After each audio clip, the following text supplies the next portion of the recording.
Bien, je pense qu'il est 14 h, on va commencer. Bonjour à tous, merci d'être là.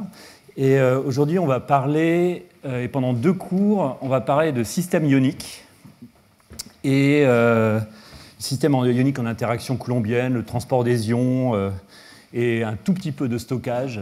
Mais Patrice Simon, qui fait le séminaire juste après, en parlera plus amplement. Et donc, les systèmes ioniques, c'est un sujet qui est absolument considérable. Et qui est souvent assez complexe et subtil.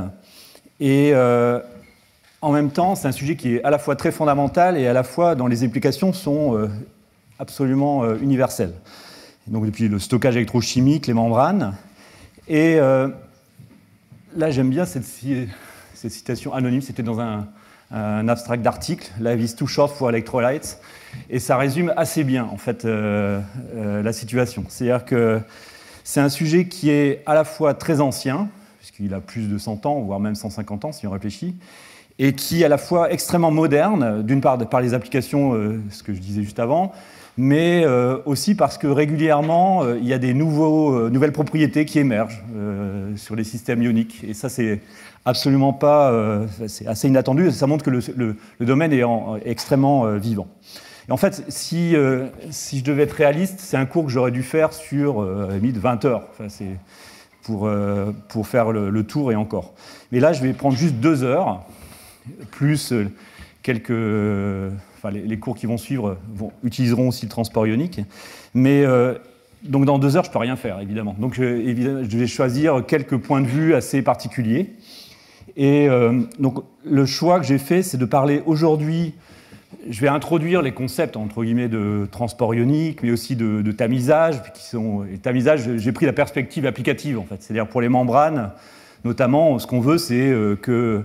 on veut dessaler, par exemple, et on ne veut pas que le sel traverse une membrane. C'est quoi la condition pour qu'un sel traverse pas une membrane? Donc c'est une question très pratique. Et puis ça nous préparera aussi pour le dernier cours sur l'énergie bleue et l'énergie osmotique.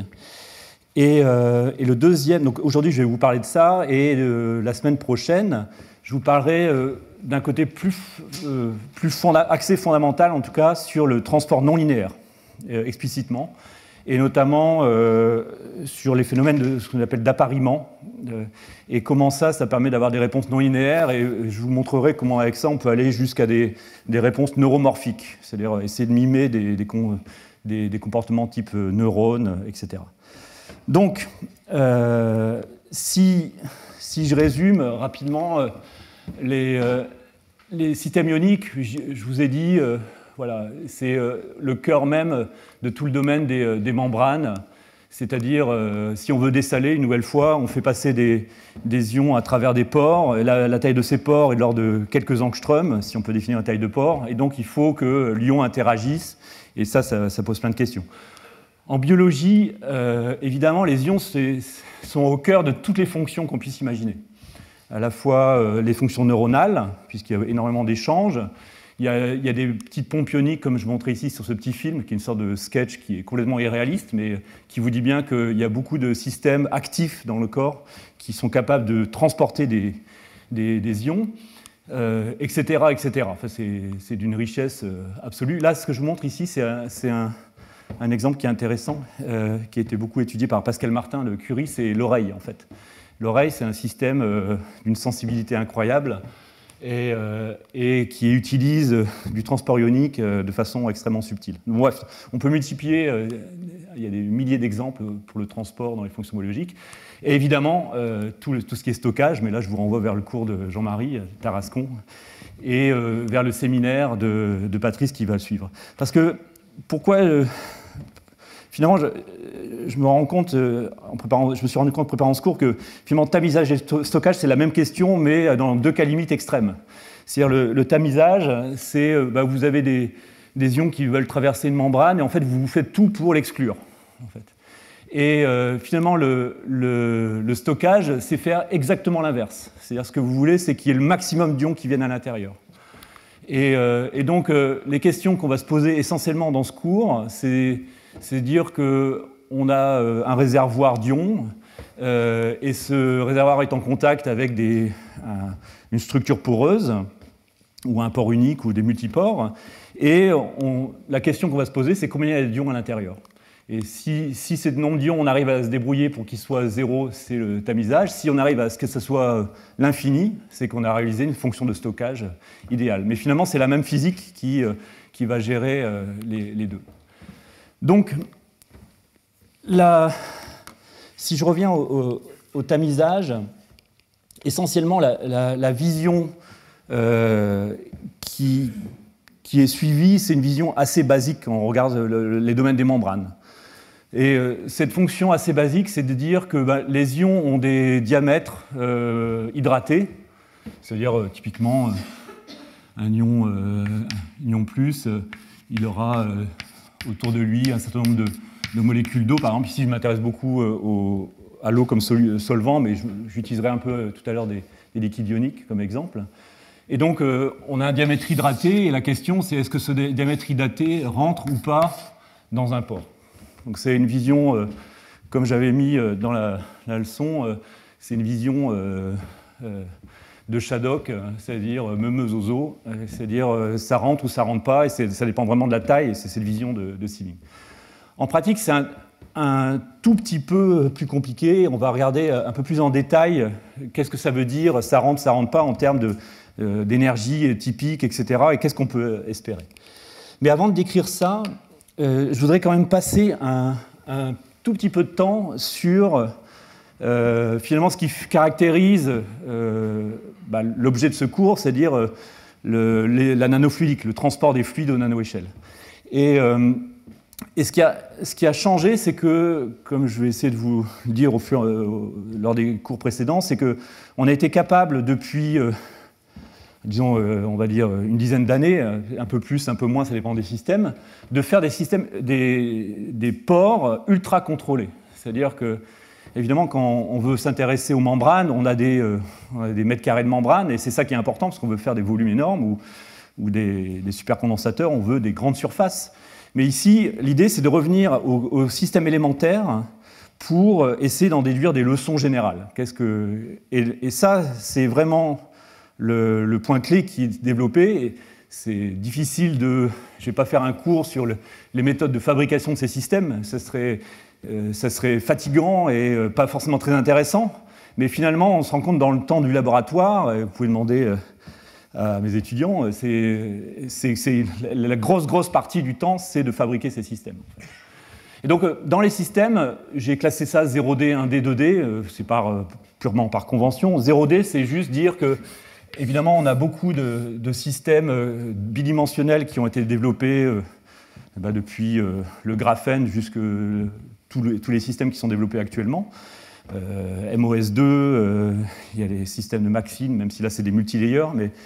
Et dans ces systèmes-là, on sait faire des trous de taille nanométrique. Et donc là, je vous montre par exemple, c'est un exemple d'un article il y a quelques années, d'un trou subnanométrique dans une membrane de MOS2. Et le transport ionique à travers ça a donné des résultats bizarres de blocage de Coulomb, justement, et ça j'y reviendrai la semaine prochaine, en fait, plutôt. Tous les systèmes 1D, c'est l'utilisation des nanotubes. Donc nanotubes de carbone, nanotubes de bore azote. Et il y a eu diverses approches pour essayer de regarder le transport à l'échelle d'une nanotube individuelle. Donc nous, on a regardé ça... Comme je l'avais montré, j'avais montré un film dans la leçon inaugurale en insérant des nanotubes dans des membranes, c'est ce qu'on continue à faire. Mais il y a eu des collègues qui ont développé des plateformes où en fait ils déposent un nanotube sur une surface et ensuite construisent autour de ça un système microfluidique. Donc avec ça, on peut mettre des électrodes et mesurer des choses. Et évidemment, le système qui a été développé depuis 2016, donc vous voyez, ça ne fait pas si longtemps que ça, où utiliser tout ce qu'on appelle le collage de Van der Waals pour fabriquer des canaux où le graphène ou les autres matériaux sont utilisés comme espaceurs entre des cristaux de graphite ou de HBN, etc. Et donc ces systèmes-là, ce qui est, d'une certaine façon, moi je vois ça un peu comme une révolution, c'était développé notamment par Manchester, évidemment par Geim, qui a développé tous ces systèmes-là, d'abord pour l'électronique. Mais c'est une sorte de révolution parce que c'est la première fois qu'on sait contrôler la taille des pores à n fois 3,4 angstroms, et de façon ultra précise. Et d'autre part, l'ensemble de ces systèmes, ce qui est intéressant aussi, c'est que les propriétés des matériaux confinants, on peut les faire varier. Ça peut être du HBN qui est très isolant, ça peut être du graphite, qui a sa structure un peu particulière, ça peut être des systèmes composites, graphite HBN, etc. etc. Un exemple un peu extrême, c'est... donc, pour décrire un petit peu plus, voilà, ça c'est typiquement, je vais lister quelques expériences qui ont été faites par exemple. Ça, c'est des premières expériences qui ont été faites il y a quelques années, en 2016 je crois, ou 2014, j'ai oublié, du transport de flux d'eau au travers de nanopores comme ça, individuels, en fonction de la taille du nanopore. Bon, il n'y avait rien d'extraordinaire qui est sorti de ces expériences, mais c'était déjà un tour de force de les avoir réalisées. Et évidemment, du point de vue innovation, application, un des intérêts, c'est de se poser la question, est-ce que ces membranes-là, elles ont un intérêt comme membrane de dessalement, par exemple. Et il y a tout un travail de Rohit Karnik, qui est au MIT, qui, lui, prétend que le graphène peut être upscalé et peut être vraiment utilisé comme membrane pour le dessalement. Alors, ça pose énormément de questions, parce que vous voyez, faire des centaines de mètres carrés de graphène, c'est quand même assez compliqué, mais sur certaines applications, ça peut être pertinent. L'avantage énorme de tous ces membranes, c'est que, évidemment, un flux d'eau à travers une membrane, ça sera typiquement R carré fois un gradient de pression, et ce gradient de pression, ça sera la différence de pression sur l'épaisseur de la membrane. Si la membrane, grossièrement parlant, elle fait 3 angstroms, ce qui est l'épaisseur du graphène, on a des gradients de pression gigantesques et donc évidemment des perméabilités gigantesques. Donc ça, c'est l'espoir un peu de ces membranes bidimensionnelles. Ça, c'est les pores 0D, les pores 0.0. Ça, c'est une sorte de pore ultime. C'est, dans ces membranes 2D, ne pas faire de trous et se dire que le graphite ou le HBN a une structure en hexagone et se dire que ces systèmes peuvent éventuellement faire passer des protons à travers les cercles. Ça reste discuté, parce qu'évidemment, pour pouvoir avoir des manips contrôlées là-dessus, il faut être sûr qu'il n'y ait pas de trou, donc de défaut intrinsèque au graphène ou HBN. Ces expériences, donc Marcello Lozada, notamment, qui sont Lozada Hidalgo, qui a fait beaucoup ça, viendra fin mai lors du workshop, il nous en reparlera de tout ça. Mais il commence à avoir un fond d'expérience qui est extrêmement intéressant, parce que là, on commence à voir une sorte de filtration ultime, parce que là, il n'y a vraiment que H+, qu'il n'y a que le proton qui peut passer à travers cette membrane. Parce que vu la taille ici, la taille de quelques angstroms de l'espace. Donc là, c'est du tamisage qui est, on peut dire, purement quantique, puisque c'est vraiment lié à la longueur de De Broglie associée à l'espace libre ici. Bon. Donc ça, je montre un peu comme une curiosité, mais c'est un exemple extrêmement intéressant. Bon, j'ai parlé des nanotubes, il y a différentes voies, je vais aller peut-être un peu plus vite. Ce que j'appelle les angstroslits, c'est les systèmes bidimensionnels. Les types d'expériences qui ont été faites, il y en a une partie qui est finalement assez pédestre, on va dire. C'est-à-dire que, à travers ces systèmes, la première chose à faire, c'est d'impliquer un voltage et de mesurer un courant. Et par une méthode de ce courant, mais aussi en ajoutant des gradients de salinité, on peut en déduire la mobilité des ions. Donc, par exemple, ici, ces expériences, la première chose qui a été faite dessus et qui continue à être faite, c'est se dire on peut mesurer la mobilité de plein d'ions, suivant leur diamètre hydraté, au travers de ces systèmes. Et alors, bon, finalement, de loin, il n'y a pas grand-chose d'extrêmement surprenant là-dedans. C'est-à-dire les ions petits et monovalents passent très bien, les gros ions multivalents passent beaucoup moins bien, la mobilité se chute drastiquement. Il y a des différences, évidemment, par rapport à la mobilité des ions dans le bulk. Donc, par exemple, ici, c'est une autre courbe. Ça, dans le bulk, c'est ici. Les mobilités sont bien inférieures, mais finalement, ça dépend un peu... enfin bon, quelle leçon tirer de tout ça? C'est pas complètement clair, en fait. Est-ce qu'on peut... Et au moins, on a des mesures pour la première fois. Et alors, justement, au lieu de vous lister des pages et des pages d'exemples, parce que finalement, il y a eu beaucoup de travaux dans cet esprit-là, je vais vous prendre un exemple typique de ce qu'on a réalisé, nous, au laboratoire. C'est les premières expériences qu'on a faites, c'était de mesurer le transport au sein de nanotubes de bore azote et de nanotubes de carbone. Et ce qu'on fait comme expérience, typiquement, c'est de mesurer la conductivité en fonction de la concentration en sel. Et bon, la conductivité, c'est le nombre de porteurs de charge. Donc normalement, quand on est en volume, c'est linéaire en concentration.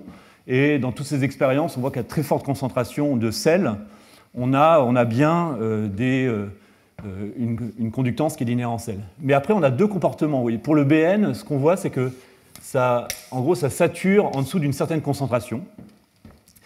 Et pour le carbone, alors ça dépend beaucoup de la taille du nanotube, vous voyez, de 35 nanomètres à 3 nanomètres, ici, sur ces expériences. Et bien, pour les nanotubes de carbone, ce qu'on voit, c'est plutôt une loi d'échelle, ici. Donc là, ici, c'est une pente 1, GC, ici, c'est plutôt une pente 1 tiers. Et qu'est-ce qu'on peut apprendre de ça? Alors, il y a deux choses. C'est que là, d'une part, pour le BN, le fait que ça sature ici, en fait, comme la conductance est donc de porteurs de charge, ça dit juste que les porteurs de charge qui restent lorsque je n'ai pas ajouté de sel, finalement, ça veut dire que dans le nanotube, il me reste des charges à la surface des nanotubes. Et donc, si j'ai une densité de charge sigma, ça veut dire que j'ai un nombre de contre-charges positives qui viennent compenser la charge sur la surface. Et donc la conductance, c'est ce nombre de contre-charges, et donc la conductance, c'est la charge de surface. Et donc ces expériences-là, par exemple, elles permettent de dire sur le BN, on peut extraire d'une charge de surface. Et d'ailleurs, ici, la concentration à laquelle il y en a une transition, on retrouve un nombre que j'ai décrit précédemment, c'est le nombre de Dukine, c'est qui dit que à cette zone-là, on passe d'un régime de bulk à un régime de surface. Et ça, c'est induit par le nombre de Dukine. Et donc, l'endroit où ça se casse ici, une concentration ici, ça nous permet d'en déduire. Ça arrive quand le Dukine est d'ordre 1, grossièrement. Donc ça permet de dire, OK, la charge de surface, c'est la concentration de crossover fois le rayon. Et là, pour le BN, ce qui était extrêmement surprenant au moment où on a fait les expériences, c'est que les charges de surface étaient absolument gigantesques. Les charges de surface étaient de l'ordre de 0,1 à 1 coulomb par mètre carré. Et 1 coulomb par mètre carré, c'est gigantesque. Du verre qui est supposé être très chargé, c'est quelques dizaines de millicoulomb. Donc ça, c'était une première surprise, et je vais revenir dans un instant sur l'explication de ça. Donc, sur le BN, grosse charge de surface. Sur le carbone, un comportement un peu bizarre dans la loi d'échelle. Et l'hypothèse qu'on avait faite à l'époque, c'était de dire, on savait que cette charge était négative, et ça on le savait parce que on avait fait des mesures électrocinétiques de potentiel zeta, c'est-à-dire, bon bref, je ne vais pas rentrer dans ce détail-là, mais on savait que la charge était négative, et ce qui nous paraissait le plus crédible, c'est que la charge, en fait, c'est ce BN ou ce carbone absorbé d'une façon ou d'une autre des OH- à la surface. Et donc la question, c'est est-ce que le nombre de OH-, si on part de cette idée-là, c'est-à-dire que la charge de surface, c'est le nombre de OH- de surface, pourquoi il serait en concentration en sel puissance 1 tiers? Donc ça, c'était... alors là, l'argument, en fait, il est assez simple pour justifier ça. C'est de dire que finalement, normalement, si on fait un modèle simple de type Poisson-Boltzmann, on dit que ça, c'est la concentration bulk fois l'exponentielle du potentiel électrostatique. Donc le potentiel électrostatique, ici, j'ai une charge moins, donc ça fait plus le potentiel de surface sur kT, et éventuellement un potentiel d'absorption sur kT qui dit que j'ai un puits d'absorption à la surface. Mais maintenant, donc ça relie la charge au potentiel, c'est assez simple. La deuxième chose qu'il faut faire, c'est comment on relie ça à ce qui se passe. C'est quoi il faut une deuxième équation, et cette deuxième équation, on peut l'obtenir par un bilan de force. Pour un bilan de force, en fait, on peut dire que le champ de surface électrique, donc ça, c'est typiquement c'est le champ électrostrictif, hein, ou en tout cas c'est la contrainte locale de Maxwell. Ça, en gros, elle va compenser la concentration en sel fois kT, typiquement. En fait, si on fait ça proprement, c'est ce qui s'appelle l'équation de Graham. Mais en gros, cette équation de Graham, elle dit ça. Sauf que la concentration en sel, en fait, elle a deux composantes. On a les OH-, mais après, il y a les ions, les contre-ions de l'autre côté. Donc ça, et si la surface est chargée négativement, c'est plutôt les contre-ions qui vont plutôt jouer. Donc ça, c'est la concentration en sel bulk fois l'exponentielle de moins EVS sur kT.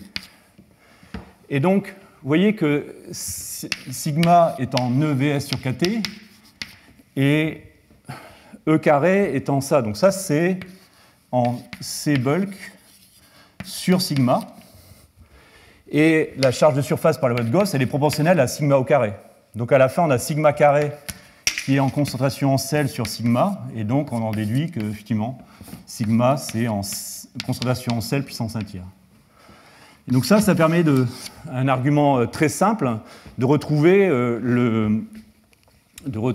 ce scaling qu'on avait observé expérimentalement et qui marche très bien. La question ensuite, c'est pourquoi l'OH- vient s'absorber sur les surfaces de graphite et différemment sur les surfaces de BN.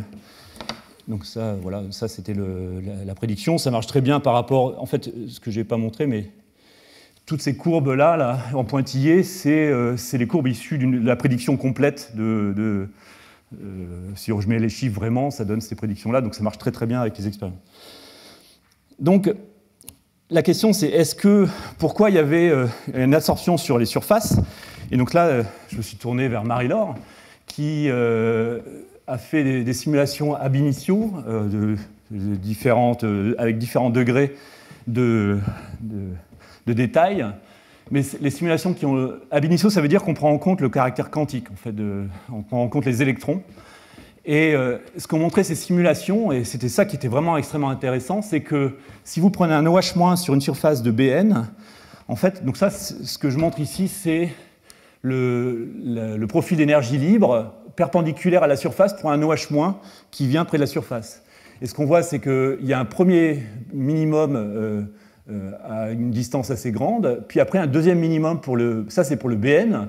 Par contre, sur le graphène, ici, en fait, il y a juste un minimum et après un maximum. Donc ça veut dire que sur le BN, il y a vraiment ce minimum-là, c'est la chémisorption, c'est vraiment une liaison covalente qui est créée, tandis que sur le graphène, on n'a que la physisorption, puisque l'ion reste à une certaine distance. Et ce qui est d'ailleurs extrêmement intéressant, c'est que cet ion est adsorbé, et il reste là si vous le laissez, mais il est extrêmement mobile. Donc ça donne une image de charge assez compliquée, assez subtile, pour les OH- sur le carbone. Mais en tout cas, de ces expériences, de ces simulations-là, on peut retrouver en gros les valeurs expérimentales que je vous ai montrées. Donc voilà, donc ça c'était un exemple de type d'expérience qu'on mène au labo, et qu'est-ce qu'on peut en tirer, et quels enseignements on peut en tirer. On peut faire ça sur tous les systèmes que vous voulez. On a refait ça récemment sur les systèmes bidimensionnels. Donc système bidimensionnel, une nouvelle fois, c'est ces canaux, donc soit des canaux où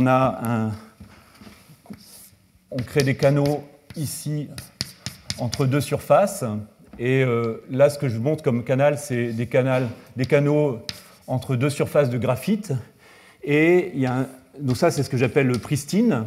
Et il y a un autre type de surface où en fait on vient graver l'une des surfaces de graphite activée, ce qu'on appelle activée, c'est qu'on vient le graver avec la microscopie électronique pour préparer le canal. Et donc à ce moment-là, on a des systèmes graphite activé. Donc là, forcément, c'est peu rugueux, mais il y a beaucoup de liaisons pendantes, donc c'est plutôt très chargé quand on le met dans l'eau, alors que là, c'est plutôt pristine, c'est-à-dire qu'il n'y a pas de défaut, c'est tout lisse, tout plat, etc. Ce qui est intéressant, donc là on peut faire énormément d'expériences avec ça, on s'est amusé notamment à faire des expériences de conductance, donc ça c'est les premières expériences, là par exemple c'est la conductance en fonction de la concentration sur le système pristine, c'est-à-dire celui-là, et sur le système activé. ce qu'on voit tout de suite, c'est que la conductance sur le système activé est infiniment plus grosse, enfin infiniment, elle est quelques ordres de grandeur plus grande que sur le système non activé. Et ça, c'est parce qu'on a une charge de surface ici qui est beaucoup, beaucoup plus grande sur le système activé. Pas une énorme surprise. Ce qui est les vraies surprises, c'est que d'une part, ici, donc là, on s'attend plutôt à des OH- qui viennent s'absorber ici, c'est qu'on a ce qu'on appelle un potentiel zeta. Ce potentiel zeta, c'est le potentiel entre guillemets de surface et qu'il est caractérisé usuellement. On a un potentiel zeta sur le graphite, ici, qui n'est pas du tout négligeable, qui fait quelques dizaines de millivolts, jusqu'à 80 millivolts. Donc c'est assez gros, en fait. C'est-à-dire que le graphite, même s'il est pristine, ici, on n'a rien mis dessus, il reste très chargé. Et ce qui est encore beaucoup, beaucoup plus surprenant, c'est que sur ce système activé, le potentiel zeta atteignait 1 à 2 volts. Et ça, c'est un peu le record du monde du potentiel zeta, ici. Donc là, ici, c'est 60-80 millivolts, ça dépend de la concentration. Ici, ça allait jusqu'à 1 à 2 volts. Et la raison pour ça, donc l'avantage de ce système extrêmement contrôlé, c'est qu'on peut tourner les boutons. En fait. Après, on peut analyser ça en mettant des modèles dessus.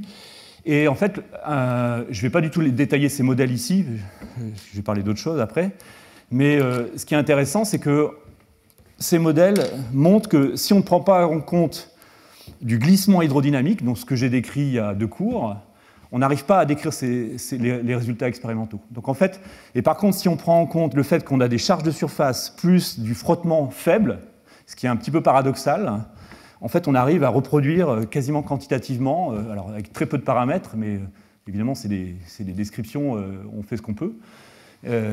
Mais ça nous permet de décrire l'ensemble des réponses de plein de systèmes différents, de tailles différentes. Donc ça, voilà, ça c'est juste pour vous montrer une nouvelle fois que ça donne une mine d'informations et qu'on commence vraiment à une mine d'informations notamment sur la physico-chimie dans ces interfaces, dans ces systèmes ultra confinés. Et donc finalement, voilà, je disais pour commencer, c'est que ces questions finalement elles sont assez similaires aux questions du stockage. Et ça, j'y reviendrai peut-être après. Alors, donc là, je vais revenir. Je vais parler du tamisage, c'est-à-dire que là, je vous ai montré les types d'expériences qu'on peut faire, par exemple mesurer des mobilités ultra confinées, des charges de surface. Qu'est-ce que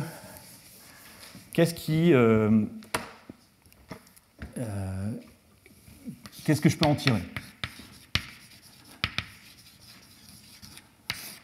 Donc, retour aux fondamentaux, c'est comme au rugby, des fois il faut revenir aux fondamentaux pour avancer. Et la question, c'est, comme je vous disais, c'est finalement combien d'ions j'ai à l'intérieur ici, sachant que j'ai un réservoir d'ions à l'extérieur.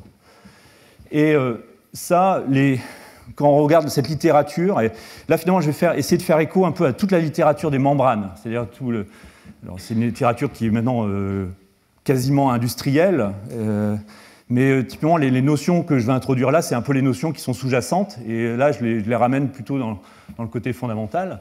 Les choses assez basiques, c'est le coefficient de partition, combien on a d'ions à l'intérieur versus l'extérieur. Le coefficient de réjection, ça c'est l'opposé d'une certaine façon, c'est 1 moins K. C'est se dire, s'il n'y en a pas à l'intérieur, le coefficient de réjection est 1, donc ça veut dire ma membrane elle est super pour rejeter les espèces que je considère. Et ce qui va arriver très, très vite, c'est le transport.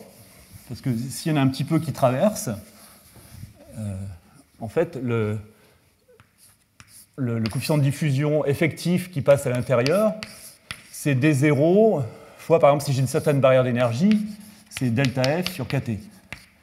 Et en fait, ce qu'on voit, c'est que le coefficient de partition ici, c'est ni plus ni moins que la même chose, la barrière d'énergie, et ici, c'est 1 moins cette barrière d'énergie.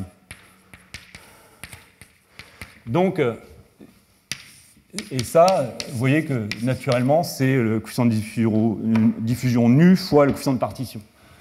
Et donc, en gros, c'est ces quantités-là qu'il faut décrire.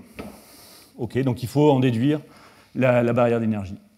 En fait, la barrière d'énergie, si vous regardez la littérature, notamment dans les systèmes biologiques, les canaux biologiques, c'est ce qui a intéressé les gens pendant des années et des années. C'est-à-dire, par exemple, je prends un exemple ici, parmi beaucoup d'autres, un canal de gramicidine. Et donc, dans ce canal, typiquement, on prend un ion, on le fait traverser doucement, et on mesure le paysage d'énergie libre qui est lorsque l'ion traverse. Donc, j'ai un delta F sur kT en fonction de x. Donc ça, le x est le long du canal. Et ce truc-là a des fluctuations, mais typiquement, on a une barrière maximale, ce que précédemment je notais delta F croix, mais aussi un paysage comme ça. Et d'ailleurs, la semaine dernière, je vous ai démontré rapidement la formule de Lifson-Jackson. Si on connaît le paysage de barrière, soit on dit grossièrement le transport, c'est la barrière max. Si on veut des infos un peu plus précises, ben voilà, on peut utiliser cette expression pour avoir en fonction de tous les détails. Le point qui est quand même intéressant dans tout ça, c'est que en fait, ce paysage, il n'est pas forcément évident. En fait, parce que là, par exemple, je vous montre en haut, là-haut, le paysage pour la traversée d'un ion K+, sur cette gramicidine. Et en fait, bon, ce paysage, grossièrement, c'est une barrière de quelques kilocalories par mol, c'est-à-dire quelques kT, on va dire. Et bon, rien d'extraordinaire. Mais en fait, cette barrière, elle résulte d'une compensation gigantesque de plein de contributions, et notamment des contributions, le fait que la membrane elle a une constante diélectrique inférieure, ça je vais y venir tout de suite. Le fait que parfois, donc ce n'est pas le cas ici, mais il peut y avoir des charges de surface. En fait, il y a plein d'autres contributions. Et c'est là où c'est extrêmement délicat en fait, d'estimer à la main ces barrières d'énergie, c'est que souvent il y a des compensations gigantesques, parce que vous voyez, c'est des compensations de l'ordre de 60 kcal/mol pour arriver à une barrière qui est de l'ordre de 2. Donc c'est-à-dire qu'on a un gros terme qui est supprimé par un deuxième gros terme négatif. Donc ça reste assez délicat de faire des prédictions. Mais ça, c'est vraiment la vision qui est assez classique finalement dans toute cette littérature de membrane, ou même des littératures biologiques. Par exemple ici, je discute ce qui se passe pour les aquaporines, dont j'ai discuté pas mal de fois. La vision usuelle des aquaporines, donc c'est vraiment des molécules d'eau qui traversent un tube avec un paysage d'énergie libre. Et si vous connaissez la perméabilité, ce que vous pouvez mesurer, j'avais dit c'est de l'ordre de 10 puissance 13 centimètres par... après, je ne sais plus dans quelles unités, j'ai oublié. Mais typiquement, ça permet d'extraire une barrière d'énergie. La barrière d'énergie est comme ce qui est écrit, par exemple, dans un des papiers là, de Paul et Horner, c'est typiquement 5 kcal par mol, la barrière typique, pour le passage d'une molécule d'eau à travers un canal. Donc là, ce n'est pas des ions, c'est des molécules d'eau, mais le principe est le même. Et d'ailleurs, si vous prenez des canaux un peu plus sophistiqués, finalement, le coefficient de diffusion, il est linéaire en une barrière d'énergie qui est de l'ordre de ça. C'est-à-dire que ce qu'il faut, c'est, en gros, ce qui était montré dans cet article, hein, qui date de 2015, donc c'est un article expérimental, c'est que sur plein de canaux différents, et dont les nanotubes, mais tout le reste, c'est des canaux biologiques, en fait, le coefficient de diffusion de l'eau à travers, qui est lié à la perméabilité, est directement lié au nombre de liaisons hydrogènes que peut faire la molécule d'eau au passage. Donc ça donne une vision à la fois assez simple, puisque c'est une barrière d'énergie, et à la fois qui cache beaucoup de choses, parce que comme je vous le montrais avant, ce paysage est quand même assez complexe. Alors, si maintenant, pour revenir à ma question initiale, je vous disais, ouais, la barrière d'énergie c'est important, essayons de la calculer. Donc c'est ça que je vais faire là dans le quart d'heure qui vient. C'est dire, quand on a un passage d'un ion dans un canal, c'est quoi la barrière à l'entrée? Et là, c'est une question à la fois académique, mais qui finalement conduit à énormément de questions associées. Donc, l'effet le plus basique qu'on puisse considérer, c'est les effets de Donan. Les effets de Donan, c'est vraiment la question où on dit, par exemple, ma membrane a une charge de surface. Et donc, quand mes ions vont venir à l'intérieur, si par exemple la charge de surface est négative, ce que je noterai sigma, c'est plutôt la valeur absolue. Et donc, si la charge est négative, ben, les plus auront tendance à rentrer, alors que les moins ont tendance à être repoussés. Et ça, le potentiel de Donan, on l'a déjà discuté. La façon la plus simple de le faire, c'est de dire, pour savoir un petit peu quelles sont les populations des ions plus et des ions moins à l'intérieur, bon, il faut écrire à ce moment-là l'égalité des potentiels chimiques. C'est-à-dire ρ plus moins, c'est une contribution de gaz parfait, et dire que bah, comme on a une charge sur la surface, on a forcément un potentiel de Donan, un potentiel moyen, et ça, c'est le potentiel chimique dans le réservoir. Donc la concentration en sel dans le réservoir. Et donc ça, si vous ajoutez, donc j'ai une relation pour ρ+, une relation pour ρ-. Si vous ajoutez ces deux relations, le potentiel de Donan disparaît, et d'où la relation ρ+, ρ-, c'est la densité du sel dans le réservoir au carré. Donc c'est la loi d'action de masse. Et la deuxième relation, c'est qu'on doit avoir électroneutralité, en tout cas c'est ce qu'on suppose, électroneutralité dans le pore. Donc on a forcément que ρ+ moins ρ-, c'est, là je vais supposer que j'ai un canal sous forme d'un slit, donc un canal de taille H. Et donc la différence de concentration entre le plus et le moins, bah, c'est ce qu'il y a sur les surfaces. Donc c'est l'électroneutralité. Donc si vous résolvez ça, c'est l'équation du second degré, hein, donc rien d'extraordinaire. Et deux équations, deux inconnues, ça se résout bien. Je vais réintroduire le nombre de Dukine qui est sigma sur ρs h. Et on trouve facilement que ça, c'est ρs 1 plus Dukine au carré, plus ou moins Dukine. C'est juste la résolution de l'équation du second degré qui donne ça.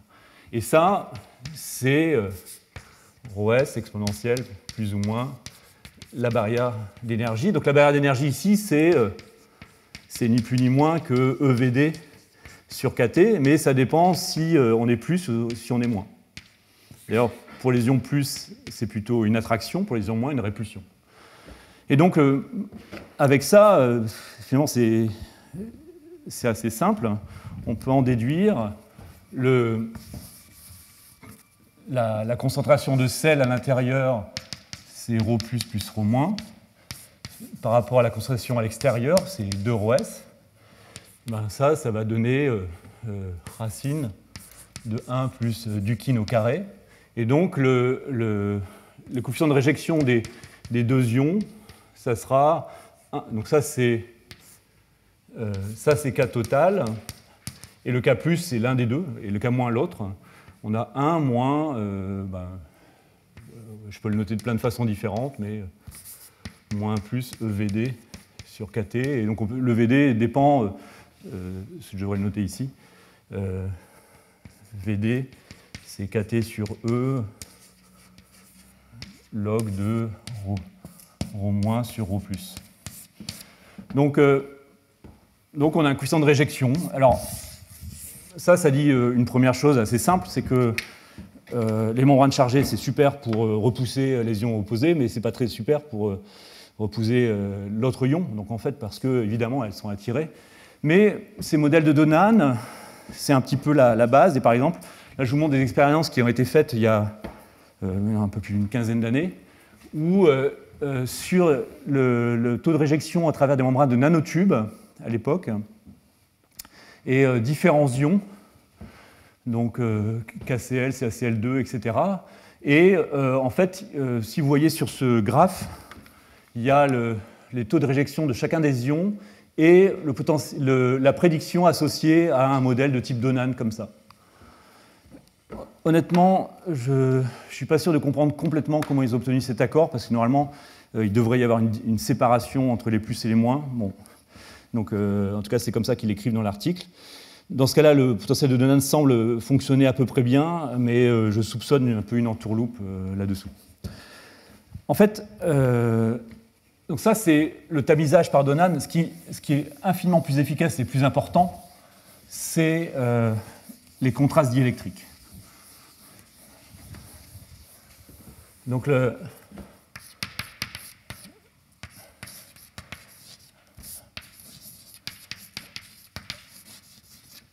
en fait, qui est le contraste diélectrique, c'est simplement le fait que si j'oublie par exemple la structure en pore, une membrane biologique ou une membrane de polymère a une constante diélectrique qui est souvent assez faible. C'est 2, 3, enfin, ça dépend de... sauf que l'eau à l'extérieur, elle a une constante diélectrique de l'ordre de 80.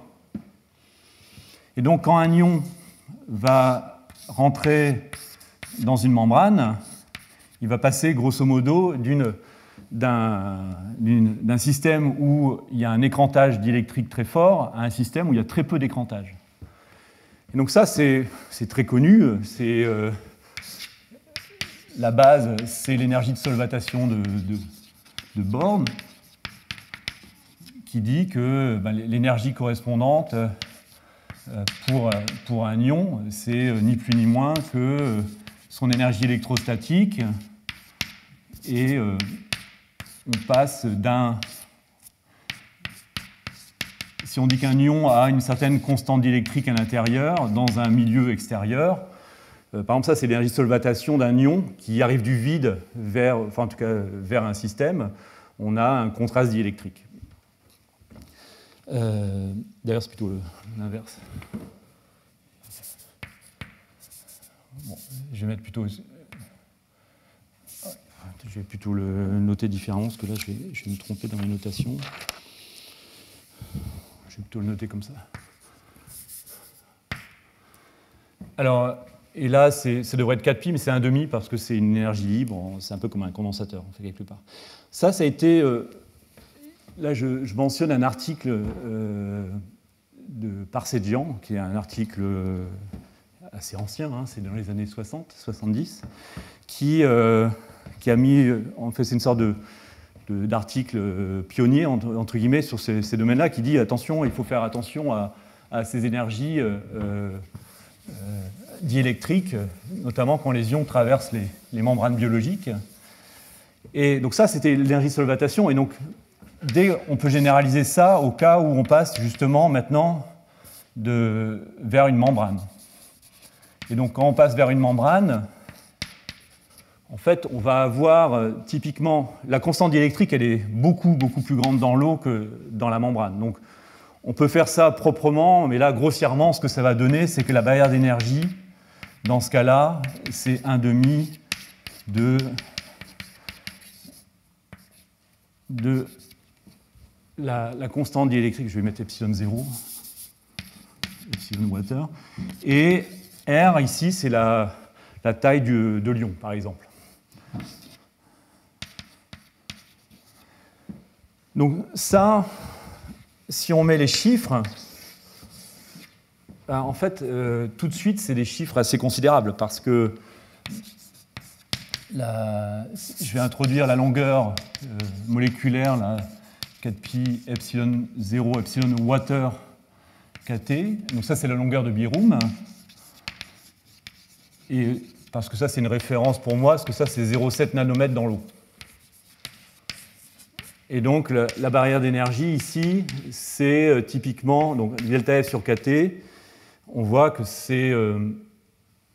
alors, excusez-moi, je me suis trompé. Ici, on met ça dans la membrane, donc ça, c'est le epsilon de la membrane. Mais ici, en introduisant le epsilon water, c'est epsilon water sur epsilon m, comme ça, fois LB sur R. Si j'ai un ion de l'ordre de quelques angstroms, ça c'est d'ordre 1, mais ça veut dire que ça c'est de l'ordre de 40, typiquement. Si ça c'est 80, ça 2, ça fait une barrière d'énergie qui est de l'ordre de 40 kT. Donc 40 kT, c'est absolument gigantesque. Il n'y a aucune chance qu'un ion rentre dans un système où une barrière d'énergie est aussi grande. Mais ce qui est intéressant, c'est que la géométrie commence à jouer énormément.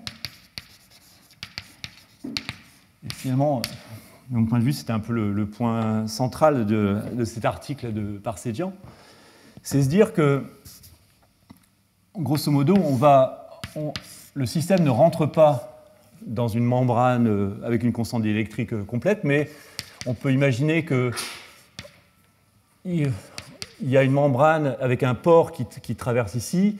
Et alors, je vais faire l'hypothèse simplificatrice que la constante électrique à l'intérieur de l'eau à l'intérieur du pore reste à celle du bulk.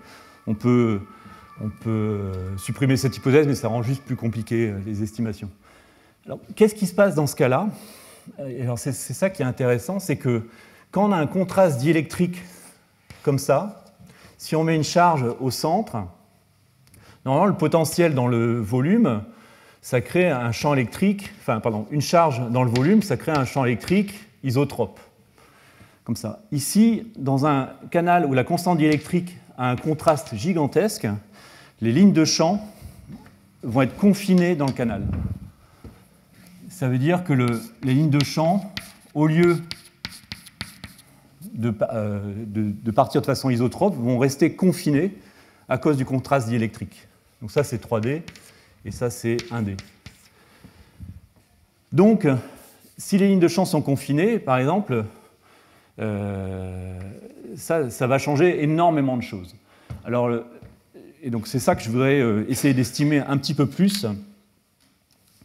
Et alors, on peut faire une hypothèse très simple, puis après je reviendrai dessus. L'hypothèse très simple, c'est de dire que finalement, si on a un contraste diélectrique, c'est un petit peu comme si la particule interagissait avec sa charge d'image. Et la charge d'image, typiquement, elle a pour charge epsilon water moins epsilon m sur epsilon water plus epsilon m fois la charge initiale. Et ça, c'est de l'ordre de Q. Sauf que ici, l'énergie typiquement d'interaction, ça serait de l'ordre, à ce moment-là, de la charge avec sa charge d'image. Et donc à ce moment-là, ça sera E au carré sur, bon, je vais laisser tous les préfacteurs, fois ici la taille, ici R, ici c'est la taille du pore. Et là, ce qui change énormément, vous voyez, c'est qu'on a remplacé la membrane par l'interaction de l'eau. Donc ça, c'est KT, typiquement, par LB sur R. Ça veut dire qu'on est, à cause de ce confinement des lignes de champ, on passe d'une barrière qui est de l'ordre de 40 KT à une barrière qui est ici de l'ordre de quelques KT. Alors, ça, on peut le faire... je vais creuser un petit peu, parce que c'est un sujet qui est extrêmement riche.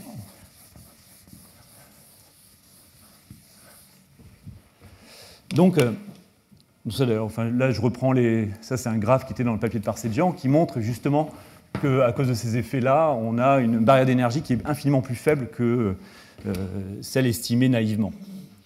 Alors, justement... comment, si je devais décrire ces choses-là, comment je ferais? Alors, donc ça, c'est ce que j'appelle les fuites diélectriques.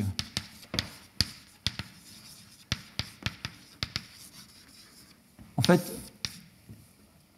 si on regarde vraiment, là tout à l'heure, je vous ai dit que les lignes de champ étaient complètement confinées à travers. En pratique, le rapport, le epsilon water n'est pas infini. Donc en pratique, les lignes de champ sont confinées jusqu'au moment où elles sortent.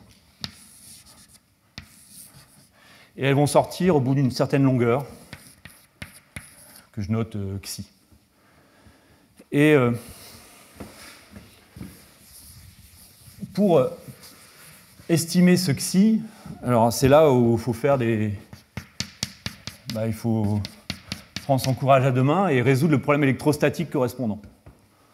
Donc ça veut dire, le problème électrostatique, c'est que vous avez un potentiel électrostatique à l'intérieur qui vérifie Laplacien de V égale à 0 et les conditions limites sur la paroi liées au contraste diélectrique. Donc ce n'est pas un problème très drôle, c'est très 19e siècle, comme dit Jean-François Joigny. Et ça se fait, alors là j'ai mis juste une copie d'écran pour vous montrer, voilà, c'est un calcul très classe préparatoire. Et on peut en déduire de ça, en fait, le potentiel dans ce système-là. Et pour faire une longue histoire courte, à la fin des fins, ce qu'on va arriver, c'est justement à cette structure-là, c'est-à-dire un confinement des lignes de champ sur une certaine distance, puis après, les lignes de champ partent à l'infini. Et cette longueur xi, en fait, elle est directement proportionnelle au rayon et à une fonction assez compliquée. Et justement, si dans une limite assez simple, on peut arriver à une équation autocohérente sur ce xi, qui est cette équation-là que j'ai écrite là, ici, comme ça. Bon, pour de l'eau et une membrane de l'ordre de 2, xi, c'est de l'ordre de 6 fois R. Mais en fait, ça sera un préfacteur qui dépend des constantes diélectriques fois R. Si vous mettez des choses plus compliquées, un tenseur diélectrique qui est anisotrope, bah, c'est facile à le prendre en compte ici dans la constante diélectrique là. Donc pas des choses extrêmement intéressantes, mais à la fin des fins, vous avez le résultat qui vous intéresse, c'est que ici, le potentiel à l'intérieur, en fait, c'est celui correspondant à un champ électrique constant, puis après un champ qui part à l'infini à 3D, donc en gros s'annule. Donc une façon très simple de le décrire, c'est de dire que on a un potentiel qui décroît exponentiellement sur cette longueur diélectrique ici, et en fait vous devez vous ramener au fait que le champ électrique quand x tend vers 0, c'est celui qu'on avait, c'est celui qu'on a dans cette situation-là. Alors, dans cette situation-là, c'est assez simple, tout près.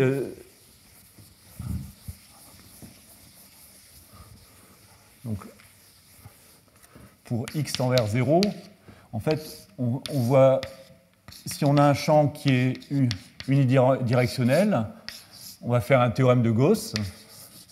Et le théorème de Gauss va nous dire que 2 fois le champ électrique fois pi r carré, c'est la charge à l'intérieur sur epsilon 0, epsilon water. Donc ça veut dire bien que le champ électrique est constant, Q sur 2, epsilon 0, epsilon multiplié par 1 sur pi r carré. Et donc ça, c'est ce qui se passe quand x tend vers 0, quand je suis en dessous de cette longueur-là. Et donc ça me fixe le préfacteur et donc ce xt. Et donc ce xt, c'est comme ça que j'arrive au fait que xt, c'est r carré fois 2pi epsilon 0 epsilon water kt sur E2. Bon. Pourquoi? Oui. Alors, pardon, gamma, c'est la constante de l'air, c'est 0,5. Bon, évidemment, pourquoi je vous ai fait ça, c'est aussi pour montrer que, je vous ai dit, dès qu'on met une charge et un peu d'électrostatique, tout de suite, on s'arrache les cheveux. Et ça, les problèmes diélectriques, c'est un des problèmes sur lesquels on s'arrache les cheveux. Ça devient tout de suite horriblement compliqué techniquement. Il faut faire très attention à la thermodynamique, etc. Mais là, je l'ai fait voilà, assez rapidement, mais ça montre un petit peu la difficulté en fait, qui est sous-jacente à ces systèmes-là. Donc, ce qui est intéressant maintenant, c'est quelle est l'énergie associée. La barrière d'énergie, ben, c'est 1/2 de la charge fois le potentiel électrostatique en zéro. C'est l'équivalent d'un condensateur. Et ça, bah, maintenant, on a le potentiel en zéro, on connaît le xt, on connaît le xi. Ben ça va donner donc kBt xi sur 2xt. Et si vous mettez ce que j'ai décrit tout à l'heure, en gros, là, vous allez avoir, le xt étant linéaire en R, vous allez avoir un système qui va être en kt xi sur R fois 1 sur R. Et ça, c'est de l'ordre de 6, comme j'ai dit tout à l'heure. Et là, il y aura un LB typiquement. Et on retrouve en fait l'ordre de grandeur que je l'ai donné rapidement tout à l'heure avec la charge image. Et ça, ce serait la méthode un peu pédestre. Donc la leçon à retenir de ça, c'est OK, quand on rentre dans une membrane, en fait, si on veut faire du tamisage, il faut jouer sur les constantes diélectriques de sorte que on ait ces contrastes-là, parce que ces barrières d'énergie sont quand même assez grandes. Et ça va dépendre aussi beaucoup de la géométrie en fait, de la membrane, si vous voulez faire l'exclusion. Alors, mais là, je voudrais aller un tout petit peu plus loin sur les effets que j'appellerais collectifs. Les effets collectifs, c'est dire que là, j'ai pris un ion qui se baladait dans un pore. En pratique, c'est plutôt un réservoir que je mets. Donc il y a pas mal d'ions qui vont vouloir rentrer. Donc si j'ai mon réservoir ici, en fait, je vais avoir une collection d'ions plus-moins à l'intérieur. C'est comme ça. Alors, comment décrire ça? Donc là, je vais faire ça, pareil, je vous montre juste la façon dont on veut le faire si on était rigoureux complètement. Et la thermodynamique, elle est quand même importante dans ces systèmes-là. Pour ça, en fait, il faut se demander, si j'injecte un ion, quelle est l'énergie correspondante? Or, si j'injecte un ion, donc si j'injecte une certaine charge, ici, forcément, je vais avoir un nuage d'écrantage. C'est-à-dire, par exemple, si le Q est positif, je vais avoir des ions moins qui vont venir se coller, puis des ions plus, donc un nuage de charge. Donc la densité de charge dans le système, ça sera quelque chose comme ça. Donc il faut que j'estime l'énergie de cette densité de charge. Donc si je dois faire ça, déjà il faut que j'estime le potentiel électrostatique, donc ce que j'ai noté phi, là, comme ça. Et ce potentiel électrostatique, il va vérifier l'équation de Poisson. Donc là je suppose que c'est à une dimension, d2 phi sur dx2. Et là je mets la densité de charge, donc moins ρ plus, moins ρ moins sur epsilon 0, epsilon water, avec la charge E.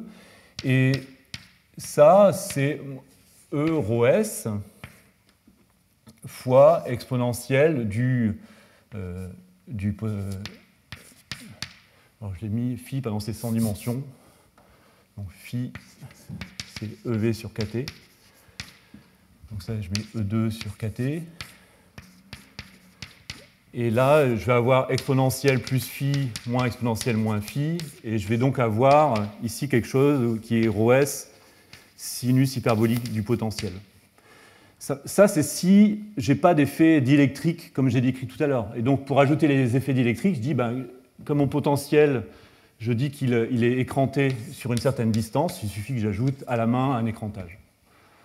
Alors ça ne se résout pas analytiquement, mais si on suppose que le potentiel est assez faible, on va ramener à quelque chose qui est ρs fois phi, avec un préfacteur qui ne m'intéresse pas trop, ici, comme ça. Donc ça me donne un potentiel qui, maintenant, à cause des effets dus aux autres ions, décroît en x sur une longueur xif. Et cette longueur xif, est telle qu'on a cette contribution-là et cette contribution de la densité de sel. Et donc le xif.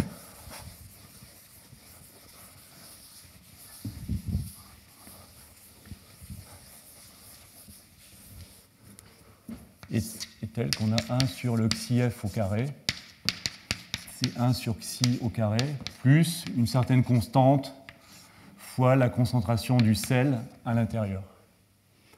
Et pour montrer comment on doit faire la thermodynamique dans ce cas-là, c'est de dire que moi, ce qui m'intéresse, c'est d'avoir le potentiel chimique du sel à l'intérieur. Et ce potentiel chimique du sel à l'intérieur, ça va être forcément une contribution anthropique plus une contribution liée aux charges. Et cette contribution liée aux charges ici, on l'obtient typiquement, et donc ça c'est le point classique de toutes les approches avec les systèmes coulombiens d'interaction. Tout à l'heure, je vous écrivais que ça c'était 1/2 du potentiel électrostatique au centre. Ici, en fait, on fait une intégration thermodynamique d'un potentiel au centre, mais on suppose que la charge, cette intégration thermodynamique, on suppose que la charge ici au centre c'est lambda fois un certain Q0, c'est-à-dire que tout doucement, on augmente la charge et on calcule le coût thermodynamique de ça. Donc, je ne vais pas donner tous les calculs, ça donne des choses qui ne sont pas... C'est à la fois pas très compliqué et à la fois... voilà, il faut le faire proprement. Alors, pourquoi ça c'est intéressant? C'est parce que à la fin des fins, vous arrivez à des diagrammes de ce type-là. C'est-à-dire que vous arrivez à une équation autocohérente sur la concentration en sel à l'intérieur. C'est la concentration en sel à l'intérieur est fixée par le potentiel chimique à l'extérieur, donc le C-out. Et j'ai calculé précédemment le potentiel chimique d'excès, et donc j'ai cette relation implicite à calculer pour le C-in en fonction du C-out. Et donc ça me donne par exemple que la concentration, donc ce que j'ai appelé le kappa, grand K tout à l'heure, en fonction de la concentration dans le réservoir. Si j'ai une concentration faible dans le réservoir, finalement, C-in sur C-out, c'est simplement ce que j'ai calculé tout à l'heure. Et là, ce que j'ai calculé tout à l'heure, c'est la barrière d'énergie ES. Cette barrière d'énergie, c'est le KTXI sur ce coefficient XT. Et puis après, si je mets plein de sel, je vais écranter toutes les interactions. Et à ce moment-là, ça doit tendre vers 1. Et à la fin, j'ai une interpolation entre les deux. Voilà. Alors, cette interpolation entre les deux, donc là, ce que je vous ai montré, c'est ce qu'on appelle... j'ai fait une linéarisation de l'équation ici. Ça marche, c'est ce qu'on appelle une approximation de Debye-Hückel. Ça marche bien lorsque la barrière d'énergie à l'entrée, et ce que je note ici, une interaction faible, est faible. Mais dès que les ions interagissent fortement, cette hypothèse de Debye-Hückel se casse la figure, et notamment elle se casse la figure parce qu'elle prédit que le coefficient de partition en fonction de la concentration extérieure augmente à une discontinuité. Et en fait, cette discontinuité n'est pas physique, elle est liée simplement aux approximations. Et c'est l'approximation notamment de linéarisation ici. Si vous ne mettez pas la linéarisation, vous avez cette courbe rouge ici. Donc, c'est-à-dire, on perd la transition de phase. C'est un autre exemple typique des difficultés, c'est-à-dire que on a vite fait de prédire des transitions de phase assez bizarres qui pourraient être extrêmement intéressantes, par exemple pour condenser beaucoup d'ions à l'intérieur, avoir une transition de phase, c'est l'idéal. C'est-à-dire tous les ions veulent se condenser à l'intérieur. Mais cette transition-là, elle est non physique, c'est un artefact. Alors, donc ça, le rouge, là, c'est la prédiction des calculs que j'ai esquissés ici. Dire comment on les a obtenus. Ensuite, il y a ces points-là. Et ça, je vous ai dit, c'est une solution... j'ai pas dit pour l'instant, pardon, mais ces points-là, il se trouve que dans ces systèmes-là, et c'est le côté extrêmement intéressant, on peut tout calculer exactement. C'est-à-dire calculer la fonction de partition du système. Alors, je ne vais pas le faire, je vais juste montrer grossièrement, mais en gros, je vais citer la littérature correspondante. Et en gros, l'idée, c'est que là, on a un Hamiltonien avec des ions ici en interaction, des plus, des moins ou rien. Donc on fait un système où on met des cases et on met un plus, un moins. Donc ça serait 1, ça serait moins 1, 0. Et on sait qu'on a une interaction qui est exponentielle en la distance. Donc c'est xij sur xi. Et si j'ai deux charges positives, eh ben, j'ai une interaction plus 1, plus 1. Charge négative, c'est plus 1, moins 1. Et 0. Donc c'est une sorte de modèle d'Ising, mais avec un noyau. Donc là, c'est avec un noyau non local. Alors il se trouve que, donc ça c'est tout le travail de Nikita Kavokin, mais sur la base de... Il se trouve que ces modèles-là ont été résolus dans les années 60-70, et il y a eu beaucoup de travaux, notamment par David Dean et Vincent Demery, dans les années 90-2000. Et en fait, on peut calculer la fonction de partition de ça. C'est-à-dire on peut calculer exactement l'hamiltonien ici. Et ça, alors je ne vais surtout pas le décrire, mais ce qui est surtout intéressant, c'est deux choses. C'est qu'on a une prédiction exacte contre laquelle on peut aller tester les différents modèles et différentes hypothèses. Et un point qui est intéressant et que j'ai pas discuté ici, c'est que dans une certaine gamme de concentration, en fait, le système, au lieu que les ions, soient séparés les uns des autres, ce qu'on voit apparaître dans ce modèle exact, c'est que le système fait explicitement des paires d'ions. Ça, c'est ce qu'on appelle des paires de Beeroom. Et ça, c'est caché, en fait, dans la résolution exacte, et on ne le voit pas ici, mais ça, on en discutera explicitement la semaine prochaine.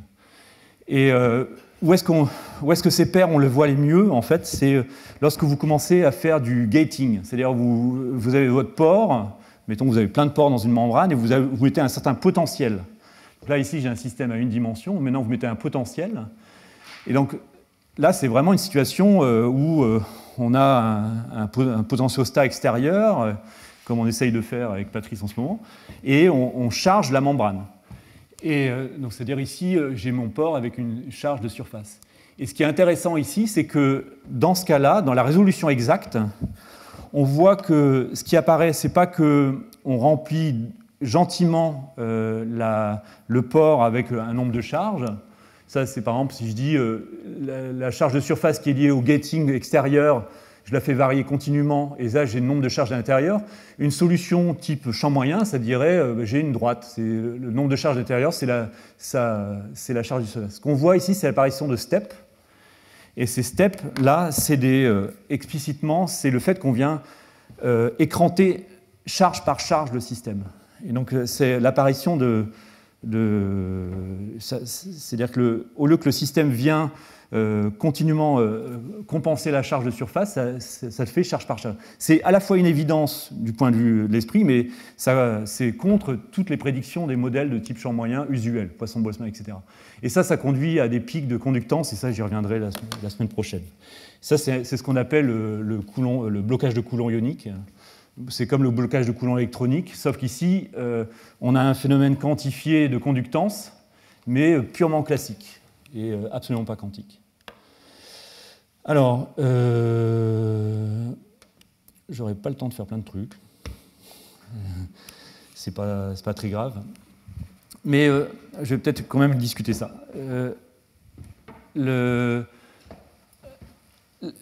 Jusqu'ici, j'ai décrit l'extérieur, la membrane, comme un diélectrique. En pratique, si on regarde les électrodes, c'est du carbone, c'est plutôt des métaux, évidemment, parce qu'à un moment donné, vous devez récupérer de l'énergie. Donc, par exemple, dans les applications dont on va parler Patrice juste après, on utilise très souvent des électrodes de carbone ou des matériaux conducteurs.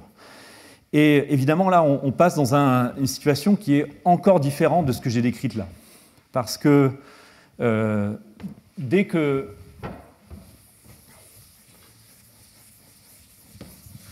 qu'on met des charges dans le confinement, c'est-à-dire que ici, j'ai par exemple un ion plus, et maintenant ici, j'ai un métal, et donc si j'ai un métal, forcément, si j'ai un ion plus, les électrons vont vouloir se balader ici autour pour venir écranter l'ion ici au centre. Alors, suivant les propriétés du métal, cet écrantage peut être parfait, imparfait. S'il est parfait, ici on résout dans le métal qu'on a la Laplacien de V égale à 0 dans le métal. En pratique, on a souvent de l'écrantage électronique, et donc par exemple, un modèle qu'on appelle dit Thomas Fermi nous dit qu'on a l'écrantage sur une certaine échelle de longueur, xi Thomas Fermi, qui est l'inverse de cet écrantage et qui dépend des propriétés électroniques. Donc ça, notamment, par exemple, ça a été beaucoup étudié par... le système parfait a été étudié beaucoup par Mathieu Salane et Benjamin Rothenberg, notamment en lien avec des expériences de Patrice. Et ça a conduit, en fait, au développement un code de calcul de dynamique moléculaire qui prend en compte les charges, metal walls, et qu'ils ont récemment étendu au cas Thomas Fermi, qui prend en compte l'écrantage Thomas Fermi au sein des métaux. Et pourquoi, d'ailleurs, est-ce que c'est important de prendre ce Thomas Fermi? Alors, je vais vous montrer ici juste un exemple d'expérience qu'on a fait au laboratoire. C'était des expériences AFM, donc de Jean Comté pendant sa thèse. Des expériences AFM de liquide ionique. Donc liquide ionique, c'est typiquement des ions purs, mais dont le cation et l'anion sont suffisamment différents pour que ça ne cristallise pas à température ambiante.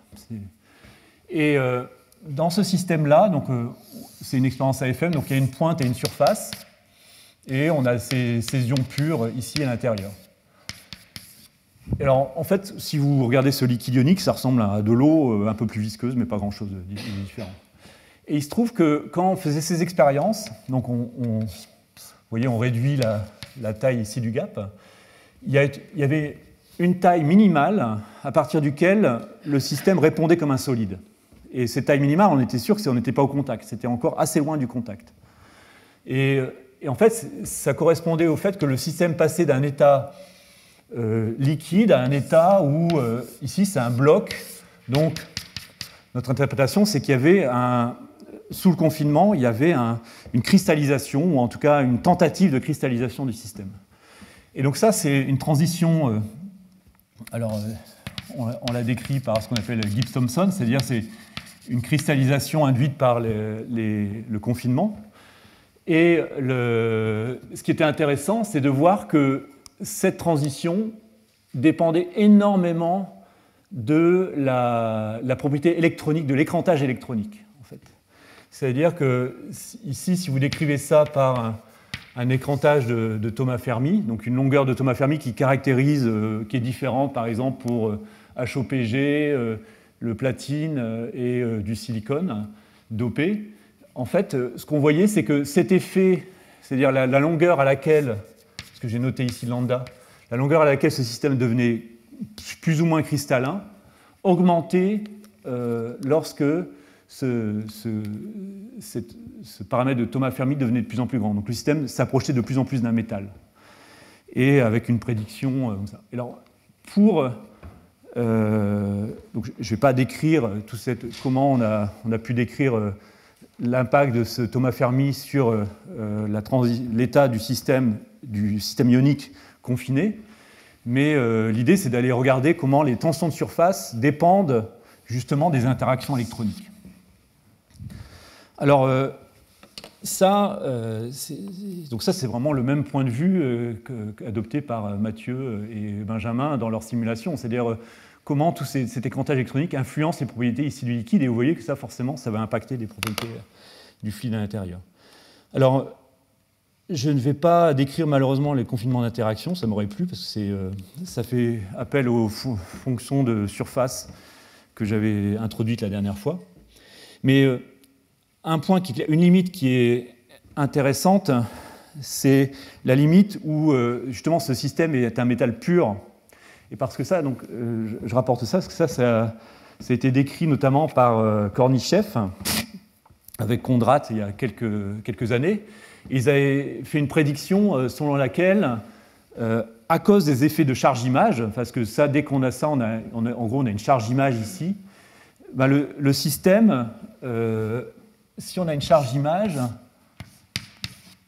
qui sera plutôt négative ici, deux charges positives, on pourrait imaginer qu'elles pourraient, de façon effective, entre guillemets, s'attirer.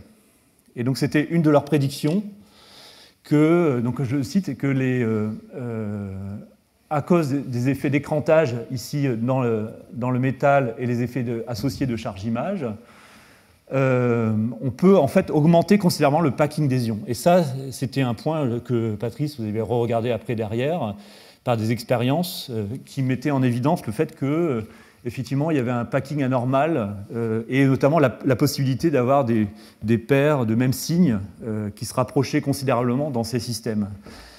Donc voilà, donc ça, pour aller plus loin que ça, il faut reprendre les choses un peu plus en détail. Ce que je n'ai pas décrit ici et ce que j'aurais aimé décrire, c'est que, en fait, ça c'est le point de départ et c'est ce qui nous intéresse actuellement. C'est-à-dire que là, je vous ai pris un métal parfait, un métal de Thomas Fermi. Mais en fait, on peut imaginer plein d'autres types de métaux et dont on connaît les propriétés électroniques. Et donc, en fait, si vous vous donnez un système qui a des propriétés électroniques, disons, un peu exotiques, qu'est-ce que ça va induire pour les ions à l'intérieur? Et donc la question, c'était comment formellement on pouvait l'aborder. Et ça, maintenant, on sait le faire, en tout cas a priori, par un formalisme là qu'on a introduit, et c'est que notamment Nikita Kavokin qui avait introduit ça dans sa thèse. Et ça, maintenant, c'est-à-dire qu'on peut vraiment faire ça, c'est-à-dire prendre les propriétés électroniques d'un système, vous donnez l'énergie en fonction de K, et de ça, on peut en déduire l'interaction entre les ions et voir si éventuellement ces ions vont avoir un packing à l'intérieur de ce pore plus important ou pas. Donc ça, c'est voilà, typiquement du work in progress. Et là, je vous l'ai présenté évidemment sous une forme très théorique, mais en pratique, ce qui nous intéresse beaucoup plus, c'est de le faire expérimentalement. Et expérimentalement, je vous ai montré que maintenant, on sait fabriquer ces systèmes bidimensionnels et aussi les nanotubes. Eh bien, on peut en fait moduler ces différents systèmes et utiliser des métaux avec des propriétés un peu exotiques et puis voir quel est le confinement à l'intérieur. La question qui reste quand même et qui nous bloque expérimentalement, c'est qu'on ne sait pas mesurer en fait la concentration des ions à l'intérieur pour l'instant. Donc tout à l'heure je disais, voilà, il y a deux perspectives tamisage, c'est qu'on veut un coefficient de réjection le plus proche de 1. La perspective stockage, c'est qu'on veut augmenter au maximum la concentration à l'intérieur, donc ça R tend vers, en tout cas que ce coefficient-là, entre guillemets, tend vers l'infini. La question, c'est combien il y en a à l'intérieur. Alors, et je pense que Patrice va reparler de ça, mais un des points qui avait été marquant à l'époque, c'est qu'ils avaient montré que avec Yuri Gogotsi, que dans certains matériaux de carbone, la capacité du matériau carbone explosait pour des tailles de pore extrêmement faibles. Et ça se voit ici dans le capacitance en fonction de la taille du pore qui augmente considérablement à très petits rayons. Mais ça, c'est typiquement ça qu'on voudrait être capable de mesurer dans les systèmes modèles. Et savoir, est-ce qu'on est capable de dire qu'il se passe des choses dans ces zones-là, parce que ces zones-là, on sait maintenant les atteindre, entre guillemets, plus ou moins facilement. Et là, dans les expériences sur des matériaux comme ça, on peut, en fait, par exemple, avec la RMN, mesurer combien il y a d'ions à l'intérieur. Nous, ici, sur nos systèmes, pour l'instant, on ne sait pas. Donc, ça reste des questions ouvertes. Donc, en fait, je crois que je vais devoir supprimer toute une partie, mais ce n'est pas très grave. Donc, le bilan du tamisage, donc finalement, j'ai parlé essentiellement de tamisage, je voulais parler aussi beaucoup de transport, mais je n'aurai pas le temps. Le bilan du tamisage, c'est que déjà l'image, en fait, est assez réductrice, et parce que finalement, il y a énormément, ça va bien plus loin que simplement dire c'est un effet stérique, ce qui apparaît souvent dans les littératures.